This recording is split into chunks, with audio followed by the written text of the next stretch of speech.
नमस्कार। आज हम एक बहुत ही पवित्र और महत्वपूर्ण स्थल की गहराई में उतर रहे हैं, त्र्यंबकेश्वर ज्योतिर्लिंग। नमस्कार। जी हाँ, ये सिर्फ 12 ज्योतिर्लिंगों में से एक नहीं है, बल्कि इसमें कई ऐसी बातें हैं जो इसे बहुत खास बनाती हैं। बिल्कुल, ये महाराष्ट्र के नासिक जिले में है, सह्याद्री की पहाड़ियों के बीच, है ना? जी, त्र्यंबक गांव के पास। और हमारे पास जो जानकारी है वो इसकी महिमा, इसकी कथाओं, इसकी बनावट, इन सब पर काफी रोशनी डालती है। हाँ, तो हमारा मकसद यही है कि इस जानकारी के आधार पर हम समझें कि ये जगह इतनी विशेष क्यों है, क्या है इसका ऐतिहासिक और धार्मिक महत्व, और वो कौन सी अनोखी बातें हैं जो सिर्फ यहीं मिलती हैं। जैसे कि इसका त्रिमुखी शिवलिंग है ना, और यही से गोदावरी नदी भी निकलती है। हाँ, और इसका निर्माण भी पेशवा काल में हुआ था, काले पत्थरों से। काफी भव्य लगता है तस्वीरों में। बिल्कुल, 18वीं सदी में पेशवा बालाजी बाजीराव ने बनवाया था इसे। तो चलिए फिर इसी अनोखे ज्योतिर्लिंग के रहस्यों को एक एक करके समझते हैं। शुरुआत कहाँ से करें? इतिहास से। हाँ, इतिहास और वास्तुकला से शुरू करते हैं। जैसा मैंने कहा, तीसरे पेशवा बालाजी बाजीराव, जिन्हें नाना साहब पेशवा भी कहते, उन्होंने 18वीं शताब्दी में इसका निर्माण करवाया था। पेशवा काल तो वैसे भी मराठा इतिहास में मंदिरों के निर्माण और जीर्णोद्धार के लिए जाना जाता है। तो क्या इस मंदिर की बनावट में उस दौर की कोई खास छाप दिखती है? हाँ, बिल्कुल दिखती है। सबसे पहली बात तो ये कि ये पूरा मंदिर काले पत्थर से बना है। काला पत्थर भी क्यों? क्या कोई खास वजह, या बस आसानी से मिल जाता था वहाँ? देखिए, एक तो ये वहाँ सह्याद्री क्षेत्र में मिलता है, और दूसरा ये कि काला पत्थर काफी मजबूत होता है और इस पर नक्काशी बहुत उभर कर आती है, भव्यता भी देता है ये। अच्छा। और इसकी जो वास्तुकला शैली है वो प्राचीन नागर शैली है, खासकर इसका शिखर। नागर शैली मतलब ऊंचे शंक्वाकार शिखर वाली शैली जो उत्तर भारत के मंदिरों में ज्यादा दिखती है। जी हाँ, वही ऊंचे घुमावदार शिखर इसकी पहचान है। आप स्तंभों पर, दीवारों पर, शिखर पर जो बारीक नक्काशी देखेंगे वो उस समय के शिल्पकारों की कमाल की कारीगरी दिखाती है। तो गर्भगृह हो या बाहर का मंडप, सब कुछ नागर शैली के हिसाब से बना है। ये सिर्फ एक पूजा की जगह नहीं, बल्कि उस युग की स्थापत्य कला का एक बेहतरीन नमूना है एक तरह से। ये तो दिलचस्प है कि कैसे पत्थर और शैली मिलकर एक जगह को उसका चरित्र देते हैं। पर त्र्यंबकेश्वर की जो बात है, जो शायद सबसे ज्यादा लोगों को खींचती है, वो है यहाँ का शिवलिंग। वो सामान्य नहीं है। सही कहा, बिल्कुल सही। यहाँ का शिवलिंग वो मतलब एक गड्ढे जैसा है, और उसके अंदर 3 छोटे छोटे उभार हैं, लिंग जैसे। 3? हाँ, 3। और यही त्रिदेव के प्रतीक माने जाते हैं, ब्रह्मा, विष्णु और महेश। ये त्र्यंबकेश्वर की सबसे अनोखी, सबसे विस्मयकारी बात है। जहां तक मुझे पता है, बाकी ज्योतिर्लिंग तो शिव के निराकार रूप के प्रतीक हैं, पर यहाँ त्रिदेव एक साथ एक ही लिंग में, इसका क्या मतलब हुआ फिर? कोई गहरा अर्थ है इसका? गहरा अर्थ तो है ही। देखिए, ब्रह्मा सृष्टि करते हैं, विष्णु पालन करते हैं और महेश संहार। आमतौर पर हम इन तीनों की पूजा अलग अलग करते हैं। हाँ। या फिर उन्हें एक ही परम ब्रह्म के अलग अलग रूप मानते हैं।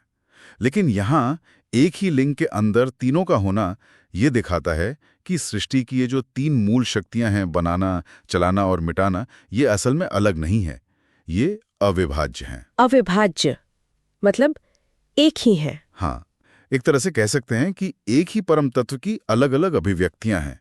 ये सब एक ही सिक्के के पहलू हैं। तो इसका मतलब यहाँ पूजा करने से एक ही साथ सृष्टि की रचना, पालन और लय तीनों को नमन हो जाता है। ये तो वाकई बाकी ज्योतिर्लिंगों से बहुत अलग बात हुई। बिल्कुल, ये बहुत दुर्लभ है। शायद ही कहीं और ऐसा हो। ये इस जगह की एक समावेशी, एक समग्र आध्यात्मिक सोच को दिखाता है। भक्तों के लिए इसका मतलब है कि वो यहाँ आकर सिर्फ शिवजी की नहीं, बल्कि पूरी ब्रह्मांडीय व्यवस्था की पूजा कर रहे हैं। यही बात इसे बाकी 11 ज्योतिर्लिंगों से ही नहीं, शायद दुनिया के किसी भी शिव मंदिर से अलग करती है। मैंने ये भी सुना है कि इस शिवलिंग से लगातार पानी रिसता रहता है। क्या इसका भी कोई महत्व है? जी हाँ, वो जो गड्ढा है ना जिसमें त्रिदेव के प्रतीक हैं, वहां से पानी का रिसाव होता रहता है। और मान्यता है कि ये साक्षात गंगा का प्रवाह है।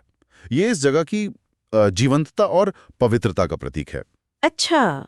और ये बात हमें सीधे उस दूसरी खासियत से जोड़ती है जिसका जिक्र आपने शुरू में किया था, गोदावरी नदी का उद्गम। हाँ, यानी ज्योतिर्लिंग और नदी का स्रोत दोनों एक ही जगह पर और जुड़े हुए हैं। बिल्कुल।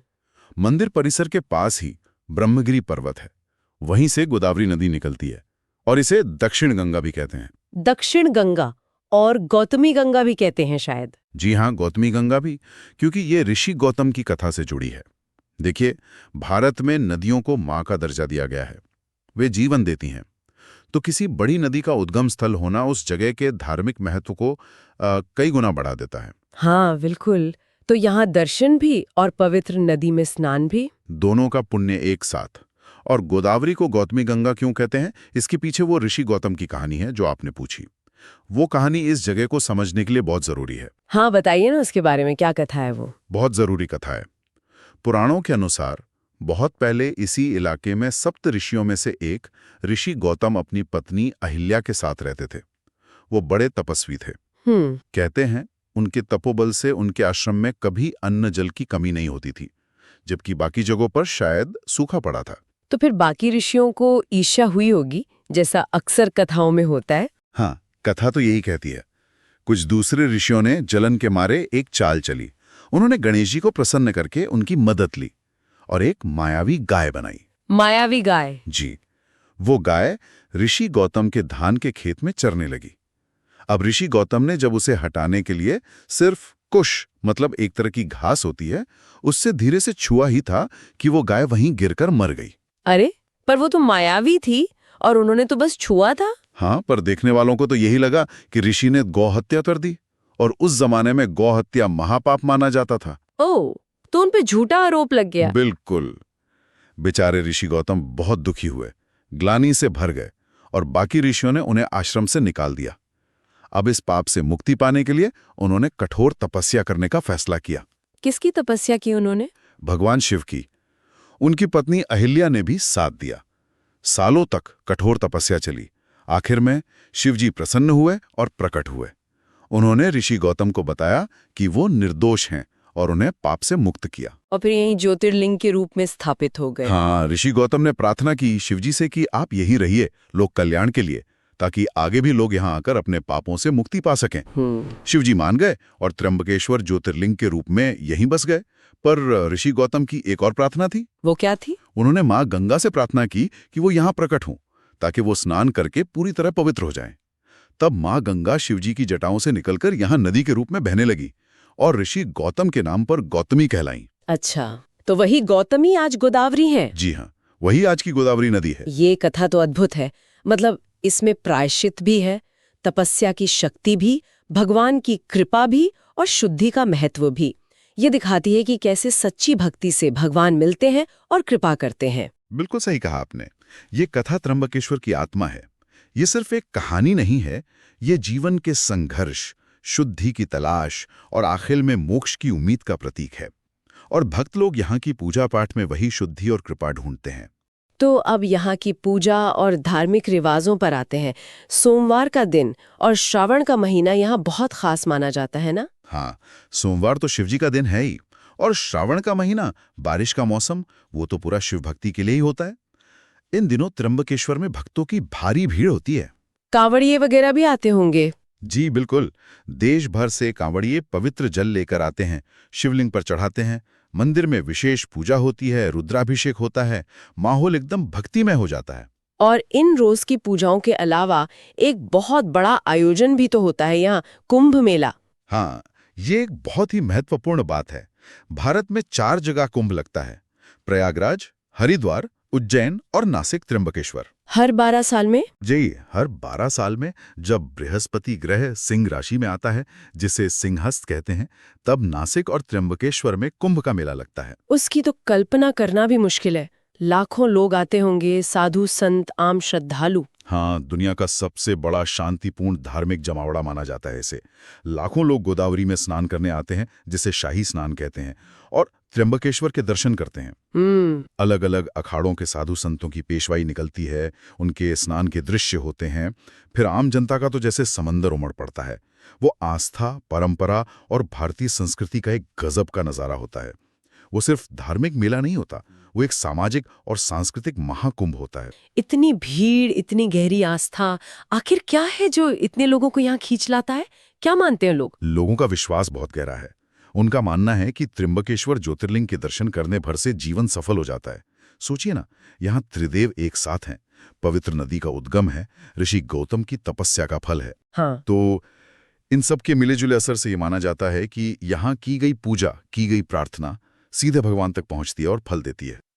लोगों को यकीन है कि यहाँ दर्शन से पाप कटते हैं, जो कालसर्प दोष वगैरह होते हैं कुंडली में, उनसे मुक्ति मिलती है और अंत में मोक्ष का रास्ता खुलता है।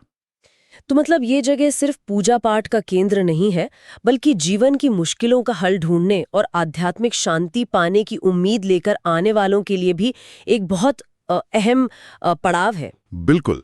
अगर हम इसे थोड़ा और बड़े नजरिए से देखें तो त्र्यंबकेश्वर भारत की उस पुरानी और जीवंत तीर्थ यात्रा परंपरा का हिस्सा है जो हजारों सालों से चली आ रही है।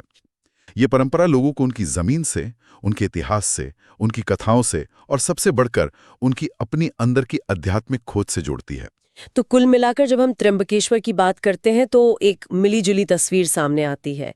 एक तरफ सह्याद्री की खूबसूरत हरी भरी पहाड़ियां हैं, प्राकृतिक सुंदरता है। जी। दूसरी तरफ पेशवा काल की वास्तुकला का ऐतिहासिक गौरव है। अनोखा त्रिमुखी शिवलिंग और उससे जुड़ी करोड़ों लोगों की गहरी आस्था। आपने बहुत अच्छे से इसका सार बताया। ये जगह सचमुच इन सभी चीजों का एक अनूठा संगम है। यहाँ जो आता है वो सिर्फ एक देवता के दर्शन नहीं करता, वो प्रकृति की गोद में शांति भी पाता है, इतिहास को महसूस करता है, कहानियों से सीखता है और सबकी मिलीजुली आस्था की जो ऊर्जा है उसे भी अनुभव करता है। ये एक पूरा अनुभव है जो मन को, बुद्धि को और आत्मा को, तीनों को छूता है। ये बात इसे सिर्फ भक्तों के लिए ही नहीं बल्कि उन सब के लिए जरूरी बनाती है जो भारत की संस्कृति, इतिहास या आध्यात्मिकता को समझना चाहते हैं। निश्चित रूप से ये जगह हमें दिखाती है कि कैसे भौतिक चीजें जैसे पहाड़, नदी, पत्थर और अभौतिक चीजें जैसे आस्था, कथा, इतिहास, ये सब मिलकर एक बहुत शक्तिशाली ऊर्जा क्षेत्र बना सकते हैं। तो इसका मतलब क्या है? शायद यही कि जीवन भी तो इसी तरह अलग-अलग चीजों का संगम है। हाँ। और सार्थक पर शायद तभी मिलती है जब हम इन सभी पहलुओं को, प्रकृति, अपना अतीत, अपने रिश्ते, अपने अंदर की खोज, इन सबको एक साथ जोड़कर देख पाते हैं। तो आज की इस गहरी चर्चा